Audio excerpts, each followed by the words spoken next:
The baby budgies I have. I only have 4 of them at the moment. This is from one clutch. Their father is a green show budgie and their mum is a blue normal budgie.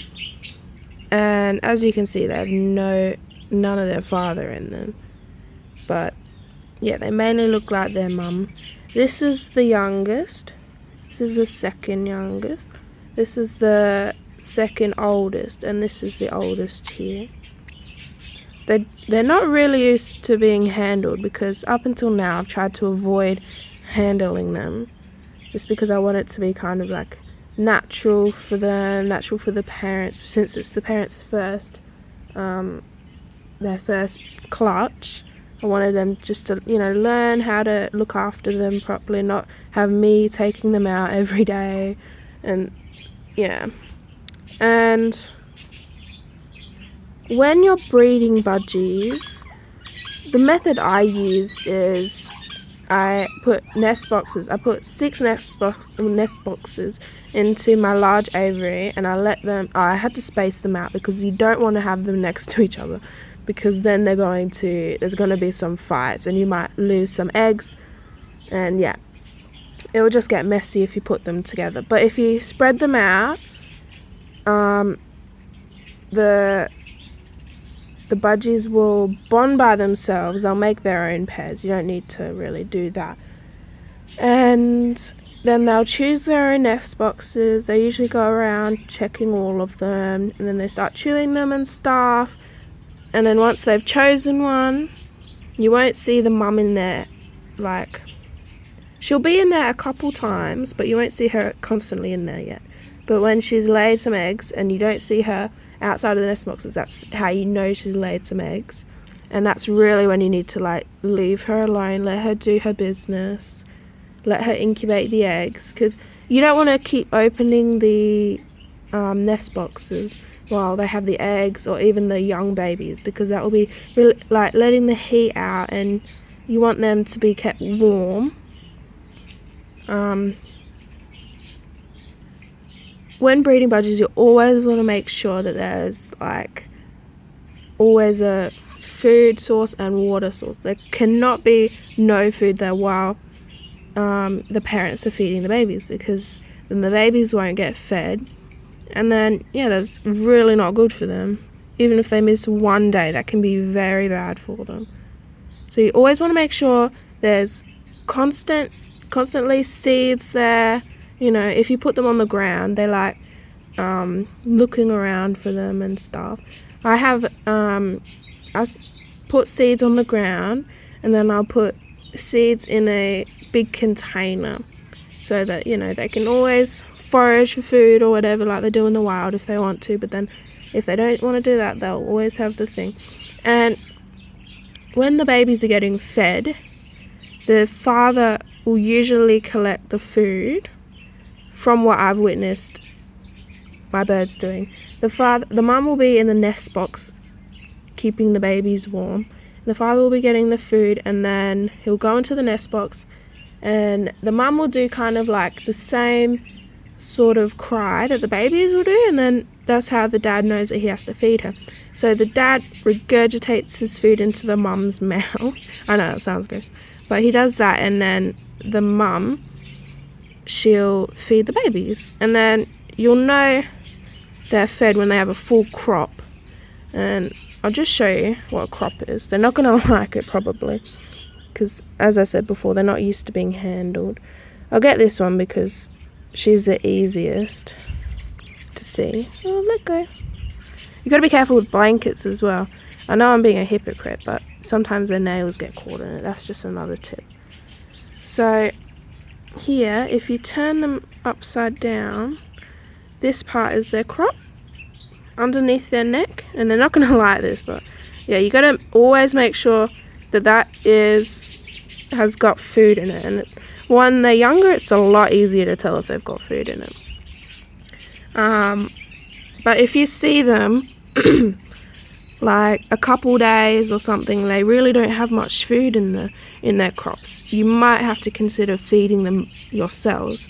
And if you want to feed them yourselves, you got to buy a proper like Budgie Baby food mix or whatever. The one I have, I don't use it at the moment because these parents are really good, but the one I have is a powder, and you want to mix that with warm water, you know, follow all the instructions, and then give it to them in a syringe, or some people do it in a spoon. That works fine too. But you really just want to, when I had to hand feed my cockatiels, their parents were missing some feedings, but they were still feeding them at like random times, so they weren't getting enough food, so we would have to take them in. We didn't just first of all take them in like completely, take them out of the nest box completely. We took them in one time for maybe half an hour a day, and then just gave them an extra boost of food. And then after we started doing that, we noticed that they started gaining weight. It started getting their pins. And if you don't know what pins are like the tiny little things that the feathers come out. They're quite spiky. I think that's why they're called pins. But yeah, that they started forming those. Yeah, anyway. Yeah, so you want to make sure that they're warm while you're feeding them, if you do have to feed them. If you've taken, like, I want to say full responsibility of them, like you've taken them in completely, they have no care from their parents, then you want to make sure they're always warm. What I did with my cockatiel babies when they needed hand feeding, I just kept them in the nest box, and because there were quite a few of them, they kept it warm in there enough for them. And if you have like singular budgies, you're obviously not going to just be able to leave it in there. You're going to need something to keep it warm. But yeah, so so avoid handling them while they're younger. Just let them, you know, let the parents feed them and care for them until they're about a month old, until they're, you know, about this stage. This one is still a little bit young to be getting handled, but this one is a good stage to start trying to handle them. But obviously if you've hand reared them, you're going to be handling them, and that's fine if their parents aren't looking after them and you're just looking after them. But yeah, if you want the parents to still care for them, I would suggest, yeah, like I said, just don't handle them as much as you probably want to. I made this mistake when I was younger. I used to breed budgies when I was maybe 13. I used to hold them all the time, and unfortunately some budgies actually got neglected because of that. And some people will say it's fine just to hold them, but from experience, I would just suggest not to. So if you've done what I've done and left them for about a month just to, or obviously check them, but if you've just left them alone, not really handled them, they're going to be a bit nervous, like this. Oops, sorry. Where they won't really want to be near you or anything, but that's fine. That, you know, most budgies start out like that if you buy them from a pet shop. So you just gotta show them that you're not a threat, and you just gotta be really patient with them. Try just holding them. Yeah. And eventually, you know, some don't ever get tamed, and that's very rare, but usually they warm up to you eventually. You just gotta be patient with them. And once they're this age, about this stage, then it would be good to start handling them daily, even for short periods of time, just to get them used to you. And if you have a lot of pets in the house, you want to introduce them, but be careful with that, obviously, because you don't want to introduce them to your dogs and then your dogs decide to eat them. But you have to introduce them slowly, because you don't want to bring in your baby budgies one day, let them out in the house because, you know, they're tame or whatever, and then the dog eats them all. They're terrified of the animals. Like, you want them to all be comfortable with each other.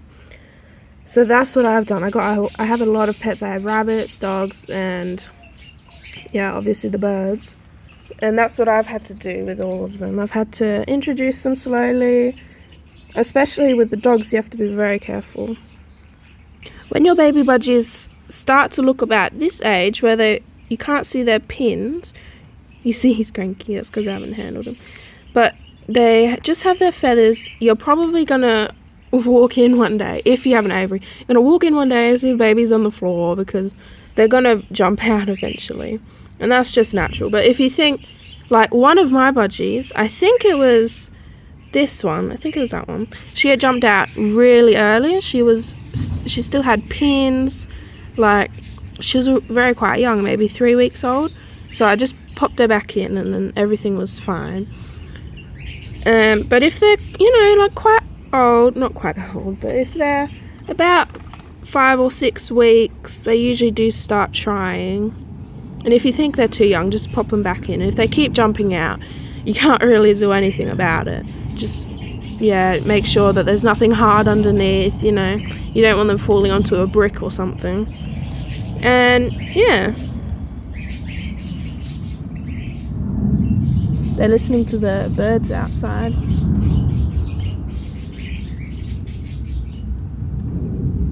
You see what he's trying to do right now is he's trying to preen his sibling, brother or sister, whatever. And with their sexes, you're not going to know... Oh, she's not happy. You're not going to know what gender they are unless, you get a vet checked or something. For maybe... Mine took about, I would say, 9 months or something. 9 months to a year before their sears, which is part above their nose. It's like their nostrils. That's how you tell their gender. So you can see this one's quite pink. You're not going to know for a while what gender they are unless you're like a professional or something. But yeah, that's the baby budgies, how to care for them. Yeah, so avoid holding them for about a month. Make sure there's always food, always water. Do check on them regularly when they're like new hatchlings, whatever, you know what I mean. When they've just hatched, you do want to check them quite often because it is common for maybe like one of the new ones to pass away, and then you're going to have to take out the body and all that. It's not very nice, but it does happen, especially when they've just hatched.